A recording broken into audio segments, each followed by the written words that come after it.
Baik, kita lanjutkan. Tadi kita sudah menghitung uji keterbagian sampai dengan 9 ya, sampai dengan 9. Kita akan lanjutkan dengan yang terakhir ini keterbagian 11 ya. Jadi ciri-ciri bilangan yang habis dibagi dengan 11, ciri-ciri bilangan yang habis dibagi dengan 11 itu adalah, nah ini, jika dan hanya jika selisih antara jumlah digit dari bilangan tersebut pada posisi ganjil dengan jumlah digit dari bilangan tersebut pada posisi genap itu habis dibagi 11. Nah, ini agak beda sedikit ya konsepnya. Yang tadi yang agak susah memang di sini kalau kita lihat 7 dan 11 ya, 7 dan 11. Nah, jadi di sini digit ganjil dan digit genap yang harus diperhatikan. Contohnya ini. Ya. Contohnya misalnya saya punya bilangan 945.351. Di sini digit ganjilnya ini ya, digit ganjilnya 9, 5, kita pisahkan. Jadi digit ganjil dengan digit genap. Digit ganjil. Digit ganjil di sini sama dengan 9 ditambah 9 tambah 5 tambah 5. Berapa ini? 19. 19. Digit genap. Digit genap ini sama dengan 4 tambah 3. 4 tambah 3 tambah 1. Ini sama dengan berapa? 8. 8, Pak. 8. Selisihnya sama dengan 19 kurangi 8. Jadi sama dengan 11. Nah, karena 11 HDB 11 habis dibagi 11, maka 945.351 habis dibagi 11. Gitu. Gampang kan? Gampang ya. Yang agak sulit sebenarnya yang 7 tadi. Pertanyaan dari saya, coba dicek. Apakah 27.720 habis dibagi 2 enggak? Habis dibagi 2? Apakah 27.720 habis dibagi 2? Iya, Pak. Kenapa? Alasannya apa? Ya, coba dites dulu. Alasannya apa? 2 tambah 7 tambah Dibagi 2 dulu. Apakah habis dibagi 2? Karena 9. 2 terakhir digitnya genap. Nah, karena digit terakhirnya Genap. genap. 0. 0 itu kan genap ya. Jadi kalau dibagi kan tidak bersisa gitu. Tidak bersisa kan? Nah, jadi ini oke. Ya, 2. Apakah habis dibagi 3?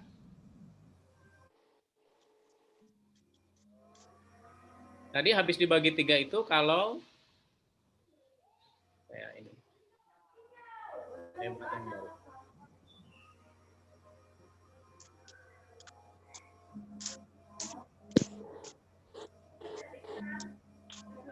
Ini lagi habis dibagi 2 karena tadi digit terakhirnya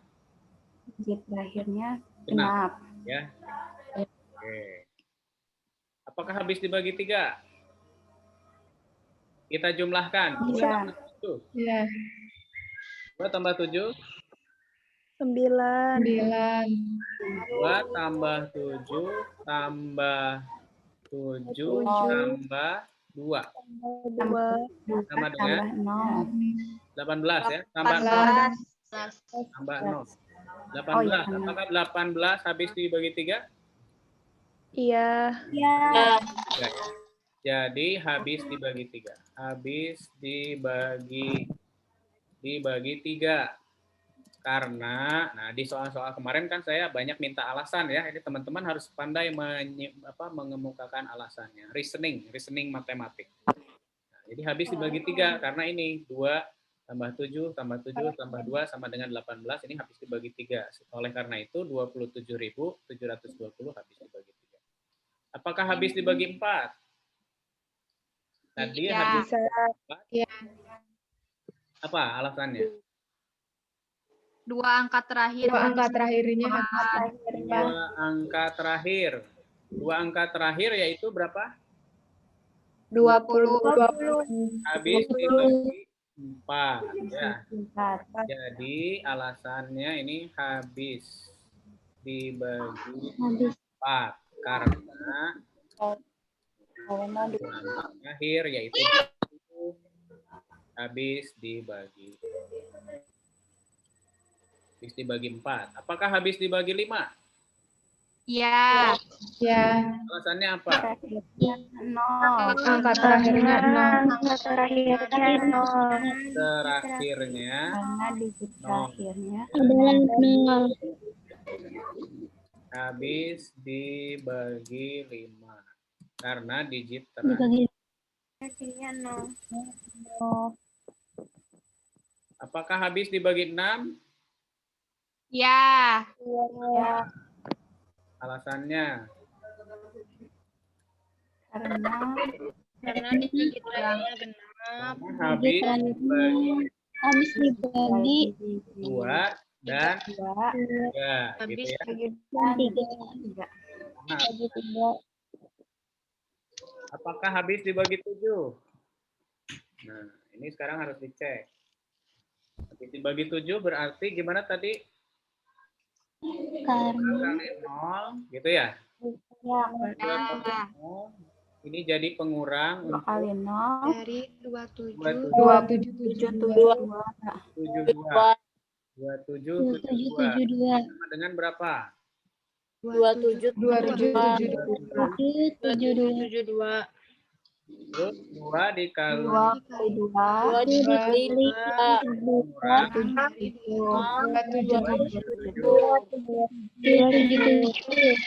sama dengan 273.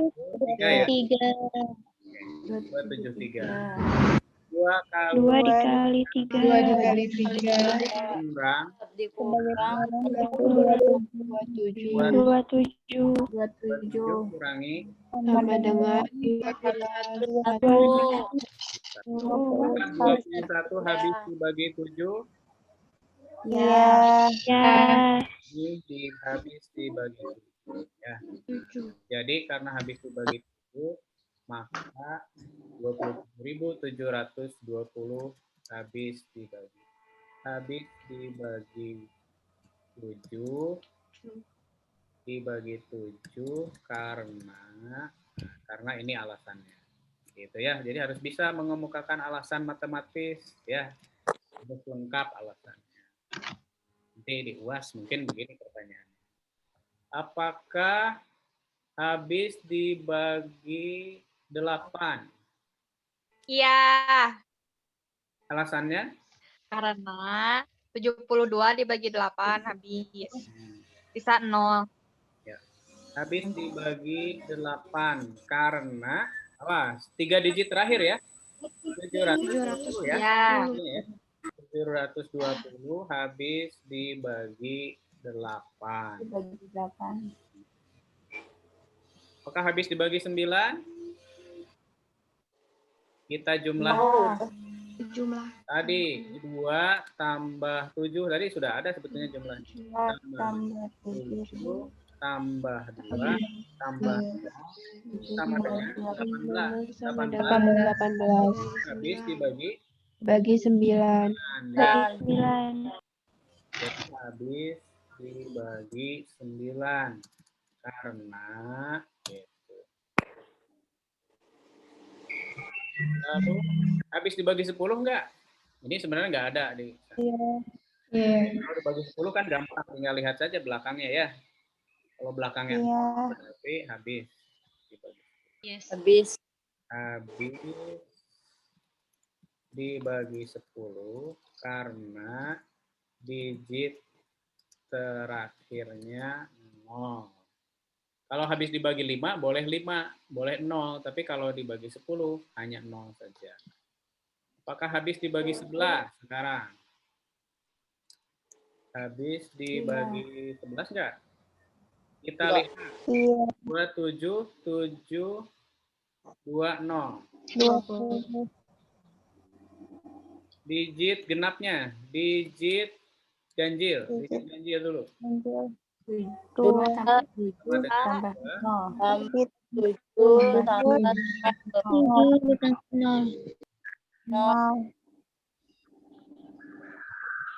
Sama dengan 9. 9. Ya? Digit genap. 7 7 tambah 2. Tambah Tambah tambah 2 9. isinya berarti 9. 9. 9 dikurangi 9 sama dengan 0. Apakah 0 habis membagi 11? Tidak. Tidak. 0 habis dibagi dengan 11? Habis 0 dibagi 11. Kalau 1 bersisa 1. Ya. 0 dibagi 1 habis nggak? Habis. Habis. Tidak dapat apa-apa. Habis. Tidak bersisa kan? 0 dibagi 2 dapat berapa? Tidak dapat apa-apa dan tidak bersisa juga. Karena tidak bersisa berarti habis. Intinya begitu. Ya. Itu ya. Nah, jadi ini tuh habis. Jadi habis. Habis dibagi 11. Karena, nah ini ya. Dari 2770 digit ganjilnya ini, digit genapnya ini. Sampai sini ada yang mau ditanyakan? Nih. Ada yang mau ditanyakan nggak? Gampang kayaknya ya ini. Kayaknya materi tergampang ya. Ya nggak? Bapak izin bertanya. Boleh, silahkan. Bisa. Kalau misalkan angkanya 84 BC 236 itu yang kayak di latihan soal itu gimana Pak maksudnya? BC-nya berapa nanti ditanya? Nah, justru itu harus dicari. Kan latihan ya. Ini ya, nomor berapa sih? Nomor berapa, Anissa? Nah, ini teman-teman nanti mengerjakan latihan. Ada latihan ya di sana, saya sampaikan. Yang mana sih, Anissa? Nomor 2, Pak. Nomor 2. Nah, ini ya. Jika 62AB427 adalah suatu kelipatan 9, tentukan digit AB. Ini kan gampang. Jadi ciri-ciri kelipatan 9 apa? Habis dibagi 9. 9. 2 tambah 7, 9. Kalau dijumlahkan, Habis hasilnya Habis dibagi habis dibagi 9. Jadi bebas. Ini mungkin jawabannya tidak 1 AB-nya. Yang penting A-nya berapa? A-nya bisa 0. B-nya berapa? Yang penting habis dibagi 9 nanti ketika dijumlahkan. Gitu, Anissa. Ya. Jadi cari, ini kan 6 tambah 2 berapa? Tambah 4 berapa? Tambah 2 tambah berapa? Tambah 7 berapa hasilnya? Nah, cari dua bilangan A dan B, sehingga nanti kalau dijumlahkan itu pokoknya harus habis dibagi 9. Gitu ya. Jadi mungkin jawabannya tidak 1, bisa banyak ini jawabannya.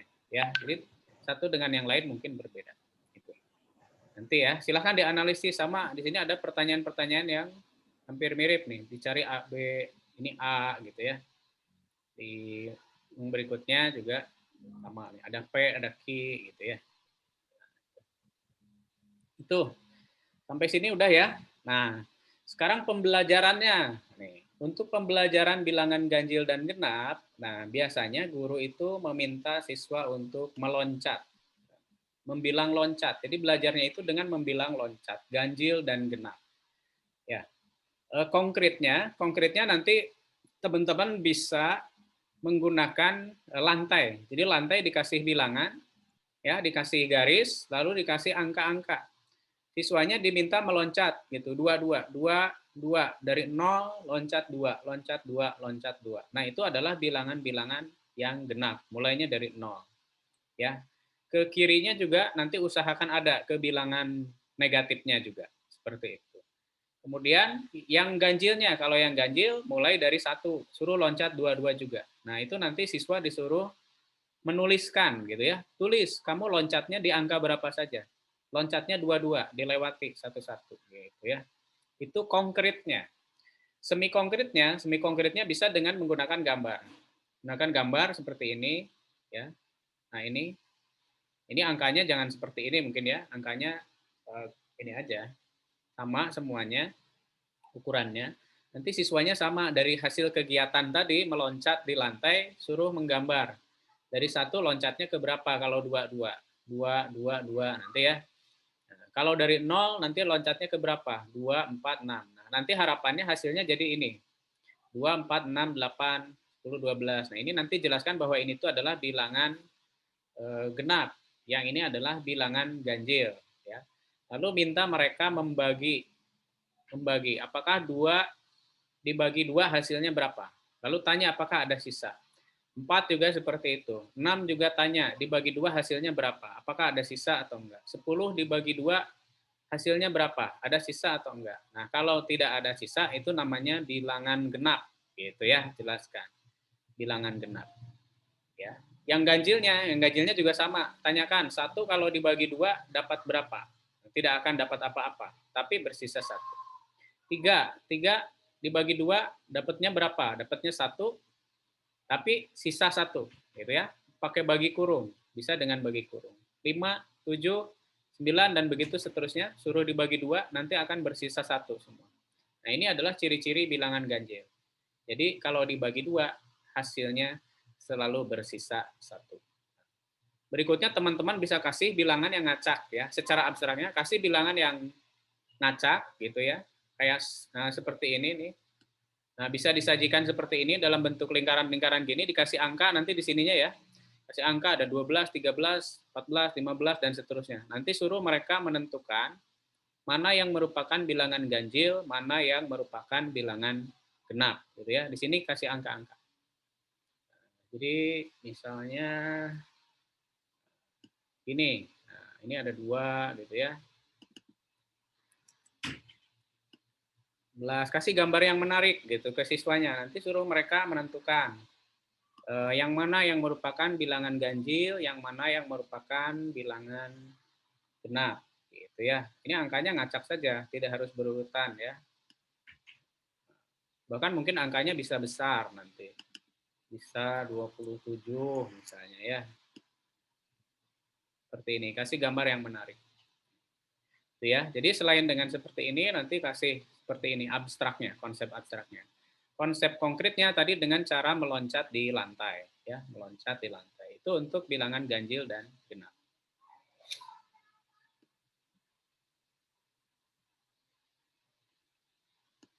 Ini pembelajaran bilangan ganjil genap. Nah, selanjutnya untuk bilangan prima. Nah, kalau bilangan prima saya belum menemukan bagaimana cara konkretnya ya. Cara konkretnya. Nah, biasanya yang dijelaskannya seperti ini. Kita membuat sebuah tabel yang berisi bilangan antara 1 sampai 100.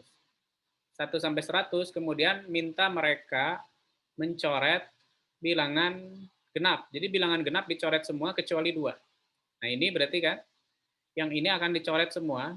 12, 22, 32, 42, 52 ini semuanya dicoret. Kemudian ini juga sama, 14, 24, 34, 54, dan seterusnya sampai 94. Kemudian yang belakangnya 6. 16, 26, 36, ya termasuk 6-nya ya, 4-nya juga. 6, 16, 26, 36, 46, dan seterusnya. Kemudian 8, 18, dan seterusnya. Ini juga genap. Genap. Genap. Genap semua dicoret, dicakra, kecuali ini 2. Kecuali 2. Ya. Nah, kemudian minta mereka mencoret bilangan kelipatan 3, kecuali 3. Gitu ya. Nah, di sini kan, ini 3-nya tidak. Nah, ini kelipatan 3. Kelipatan 3, 6-nya sudah dicoret. Lalu ini 9. Kelipatan 3. Cari lagi, loncat lagi 3. 1, 2, 3. Ini sudah dicakra. Loncat lagi 3. 1, 2, 3. 16. Ini 15. 15 juga disilang. Lalu 1, 2, 3. Ini sudah disilang. 1, 2, 3. Ini disilang. 1, 2, 3. Ini sudah disilang. Jadi membilang loncat ya yang tadi. 1, 2, 3. Disilang lagi. 1, 2, 3 ini sudah disilang. 1, 2, 3 ini sudah disilang. Ini belum ya, jadi disilang. 1, 2, 3 ini sudah. 1, 2, 3 ini belum disilang, jadi disilang, ganjil. 1, 2, 3 dan seterusnya sampai nanti ke 99, kelipatan 3. Ya. Kemudian nanti minta mereka mencoret kelipatan 5 kecuali 5. Nah, 5-nya ini jangan dicoret tapi dilingkari ya. Sama yang 3 juga 2 tadi. Kelipatan 5 kecuali 5. Kelipatan 5 adalah ini, 5, 10, 10-nya sudah disilang, 15, ini disilang juga, 20 sudah disilang, kemudian ini 25, 30, 35, dan seterusnya. Ini disilang semua. Nah, ya, karena kelipatan 5. Ini kelipatan 5 juga, sudah disilang karena genap. Kemudian nanti minta mereka menyilang kelipatan 7 kecuali 7. Jadi loncat 77 ya. 1, 2, 3, 4, 5, 6, 7. Ini kebetulan sudah disilang. 1, 2, 3, 4, 5, 6, 7. Nah, ini tadi belum disilang ya. Jadi disilang. Mohon maaf ini saya nggak perlihatkan prosesnya ya. 7. Kemudian ini 7 juga. 1, 2, 3, 4, 5, 6, 7. Ini kebetulan sudah. 1, 2, 3, 4, 5, 6, 7. Ini juga sudah dari kelipatan 5. 1, 2, 3, 4, 5, 6, 7. Ini sudah karena genap. 1, 2, 3, 4, 5, 6, 7. Ini juga. Nah, yang ini belum. 49 ya, ganjil. Nah, ini disilang. Nah, jadi seperti itu terus sampai nanti mereka bisa menemukan bahwa bilangan prima itu ini. 2, 3, 5, 7, 11, 13, 17, 19, dan seterusnya. Ya. Jadi bilangan prima dari 1 sampai 100 itu ternyata ada di sini ada 5, tambah 6, 11, tambah 1, 12, 12 tambah 7, 19, 20, 20 tambah 5. Jadi ada 25 bilangan prima antara 1 sampai dengan 100. Nah, itu ya. Jadi nanti minta mereka tulis. Nah, ini yang seperti ini adalah bilangan prima. Yang disilang itu adalah namanya bilangan komposit. Bilangan komposit memang biasanya tidak diperkenalkan di SD, tapi cukup yang ini saja, prima. Nggak apa-apa, mungkin sekali terus lupa, nggak apa-apa ya, itu komposit. Tapi yang penting ini, bilangan prima. Itu yang harus mereka ingat ya. Bilangan prima adalah bilangan yang faktornya adalah 1 dan dirinya sendiri. Tuh. Kemudian, di sini, untuk faktorisasi prima, ya, ini kan siswanya harus bisa ya. Jadi dari sini, dari bilangan prima ke komposit itu harapannya mereka kan bisa melakukan ini, faktorisasi prima. Nah, contohnya ini misalnya 12. Tadi kalau secara aturan ya, berdasarkan aturan yang tadi dijelaskan, 12 ini harus dibagi dengan bilangan prima terkecil dulu. Bilangan prima terkecil di sini berarti dibagi dengan 2. Apakah habis dibagi 2, 12? Maka tulis di sini 2 karena habis, ya kan? Nah, lalu ditulis hasilnya, 12 dibagi 2, hasilnya adalah 6. Ya. 6. Adalah 6. Adalah 6. Ini harus siap garis ternyata. Set.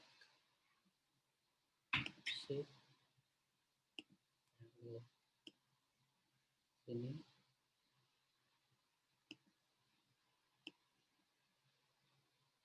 Terus ada satu garis lagi. Nah, itu ya. Jadi 6 dibagi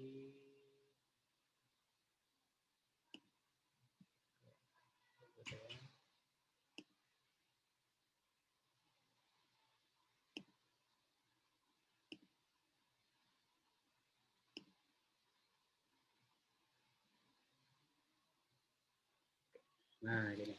Nah, kemudian dari 6 ini dibagi oleh prima terkecil lagi, yaitu 2. Apakah 6 habis dibagi 2? Iya. Iya. Ya. Habis dibagi 2, maka di sini 6-nya dibagi 2 lagi.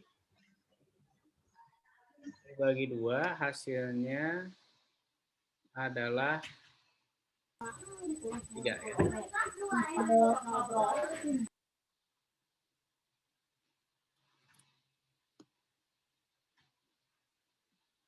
Hasilnya 3. Nah, setelah menemukan pohon seperti ini, nah minta siswanya menandai yang mana sebetulnya yang merupakan bilangan prima. Ini biasanya siswanya bikin, saya pernah temui gitu ya. Jadi ada anak, sebenarnya pohon faktornya bisa, tapi ketika menuliskan faktorisasi primanya dia nggak tahu. Jadi faktorisasi prima dari 12 itu berapa? Saya tanya setelah menemukan ini. Ternyata dia nggak bisa menjawab. Kenapa? Karena gurunya lupa bahwa ini tuh di sini harus ditandai. Jadi bilangan primanya harus ditandai. Yang merupakan bilangan primanya yang mana? Merupakan bilangan primanya kan ini ya. Ini 2 lalu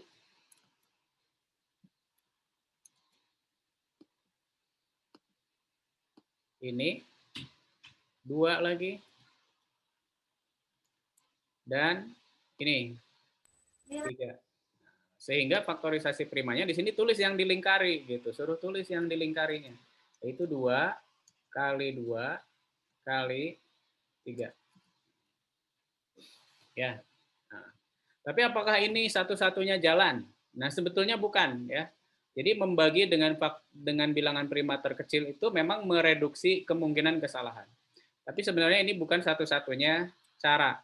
Cara yang lain sebetulnya ini, jadi jangan menyalahkan juga kalau ada anak menjawabnya seperti ini.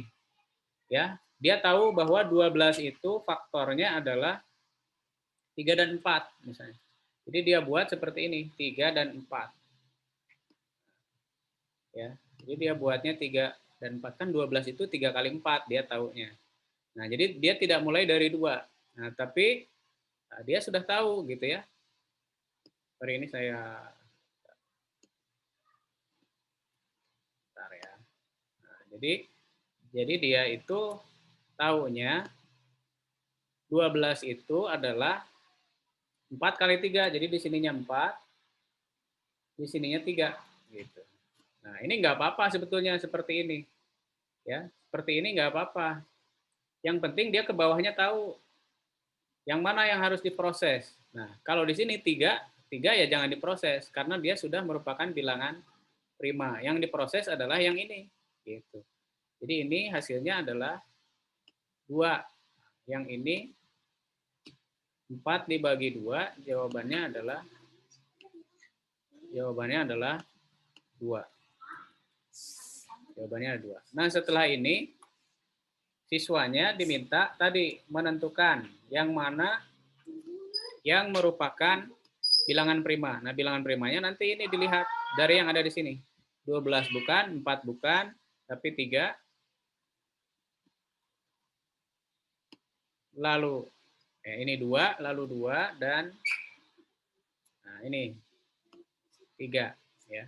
Dengan demikian faktorisasi primanya masih sama di sini, 2, 2 dan 3. Lalu 18. Kalau 18 berarti bagaimana?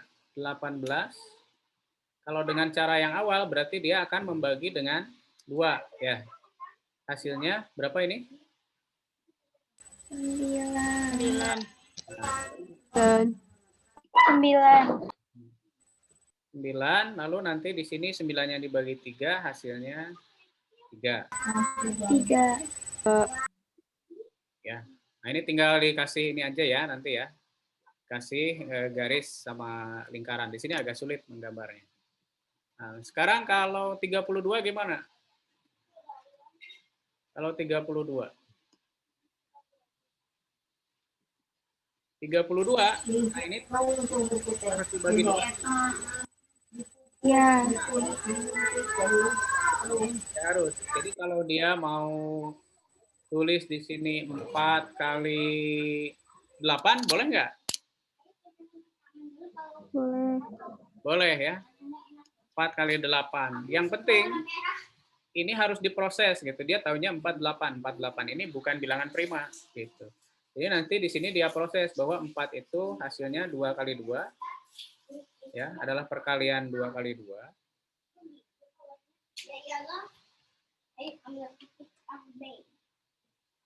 2 kali 2. Nah, yang ini berarti berapa kali berapa ini? 8 berarti 2 kali 4. 2 kali 4. Nah, yang 4 ini belum selesai. 4 belum selesai. Jadi nanti ini diproses lagi 2 2 kali 2. 2 kali 2. kali 2. 2 kali 2. Ya.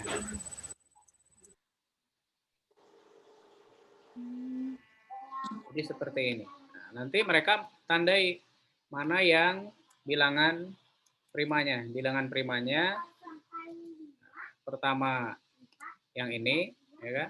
2. Lalu ini 2. Lalu ini 2, ada 2 lagi. Ada lagi 2 yang ini. Ada lagi 2 yang ini. Nah, kalau menurut saya gambarnya yang ini lebih bagus gitu. Ya, kalau dibagi 2 terus nanti ini 32 dibagi 2. Ya, kalau dengan cara manual 32 ini dibagi 2 jadi 16. 16 dibagi 2 8 gitu kan. 8 akan dibagi 2 lagi. Hasilnya 4.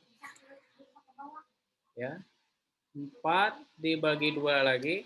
Hasilnya 2. Ya, jadi begini kan. Ini gambarnya kan jadi begini nih. Lebih bagus mana dengan yang ini? Hemat kertas yang mana? Kalau menurut saya sih hemat kertas yang ini, gitu ya. Hasilnya sama. Di sini faktorisasi primanya 2 kali 2 kali 2 kali 2 kali 2. Yang ini juga sama, 2 kali 2 kali 2 kali 2 kali 2, gitu ya. Tapi menurut saya sih lebih bagus yang ini, gitu.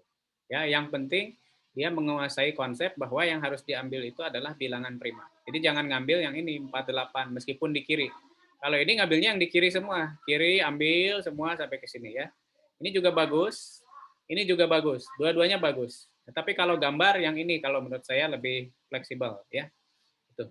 Oke teman-teman, saya rasa ini sudah cukup videonya ya. Sudah 3 kali. Ini juga sudah 11.30. Jadi kita tidak ada refleksi. Teman-teman langsung latihan. Kalau tidak selesai hari ini nggak apa-apa. Ya, kalau keputus berarti ini nggak apa-apa juga. Kita tidak usah bikin Zoom lagi ya. Langsung ke latihan, kalau ada pertanyaan langsung saja disampaikan di komentar di Google Classroom. Itu ya? Cukup ya? Ya. Oke, terima kasih. Saya akhiri saja. Wabillahi taufiq wal hidayah. Wassalamualaikum warahmatullahi wabarakatuh. Waalaikumsalam warahmatullahi wabarakatuh. Terima kasih Bapak. Terima kasih, Bapak. Videonya saya upload juga, jadi bisa diulang lagi ya, bisa ditonton lagi nanti. Videonya saya upload. Baik Pak. Iya, Pak.